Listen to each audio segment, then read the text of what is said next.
ఇటు రాజమండ్రిలోని మావోయిస్టుల కదలికలపై మరిన్ని వివరాలు అందించేందుకు మా ప్రతినిధి రాజబాబు సిద్ధంగా ఉన్నారు. రాజబాబు, శంకరి, అల్లూరు జిల్లాకు సంబంధించి ఇక్కడ ఈ రోజు ఏదైతే మారేడుమిల్లి అటవీ ప్రాంతంలో ఎన్కౌంటర్ జరిగిందో ఈ ఎన్కౌంటర్ కి సంబంధించి మొత్తం 6 మావోయిస్టులు మృతి చెందారు. దీంట్లో కీలక నేత ఎద్మి కూడా ఉన్నారు. ముఖ్యంగా చూస్తే కనుక ఆయన సతీమణి కూడా ఉన్నారు. ప్రస్తుతం వీళ్ళ మృతదేహాలను 6 మృతదేహాలను కూడా రంపచోడవరం ఏరియా ఆసుపత్రికి తరలించారు.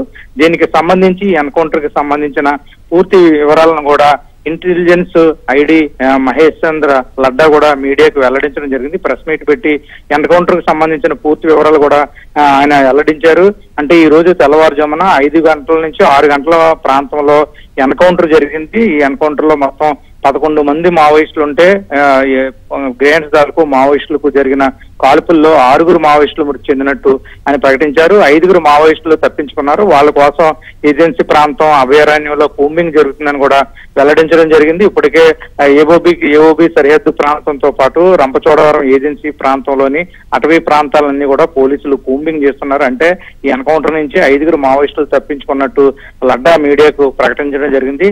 ఇప్పటికే మావోయిస్టులకు సంబంధించి ఎవరైతే మావోయిస్టు సానుభూతి పరులు ఉన్నారో వాళ్ళని సుమారుగా 36 మందిని ఇప్పటికే అదుపులో తీసుకున్నామని చెప్పారు. మరో 26 మంది మావోయిస్టు సానుభూతి పరులను కూడా అరెస్ట్ చేయాల్సి ఉంది. వాళ్ళని కూడా అదుపులో తీసుకుంటామని ఆయన మీడియా సమావేశంలో ప్రకటించడం జరిగింది. ప్రస్తుతం అయితే కనుక ఈ ఏదైతే ఎన్కౌంటర్ జరిగిందో ఎన్కౌంటర్ జరిగిన ప్రాంతం నుంచి మావోయిస్టు మృతదేహాలను ప్రస్తుతం రంపచోడవరం ఏరియా ఆసుపత్రికి తరలించారు. ఇప్పటికే ఈ మావోయిస్టులు 6 కూడా ఛత్తీస్గఢ్ రాష్ట్రానికి చెందిన వారిగా పోలీసులు తెలిపారు.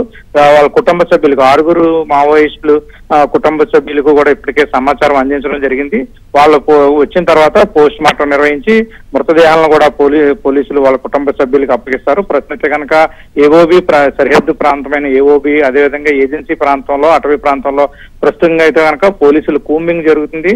అంటే ఇంటెలిజెన్స్ అడిషనల్ డీజీ లడ్డా చెప్పిన దాని ప్రకారం చూస్తే కనుక 5 మావోయిస్టులు ఎన్కౌంటర్ ని తప్పించుకున్నారు. వాళ్ళ కోసం కూంబింగ్ జరుగుతుందని ఈయన మీడియాకు చెప్పడం జరిగింది. ప్రస్తుతం అయితే కనుక ఏజెన్సీ ప్రాంతంలో అలజడి నెలకొందని చెప్పవచ్చు. అంటే ఈ ఏడాదిలోనే వరుసగా ఈ రోజు జరిగిన ఎన్కౌంటర్ ఇది 3వ ఎన్కౌంటర్ గా చెప్పవచ్చు.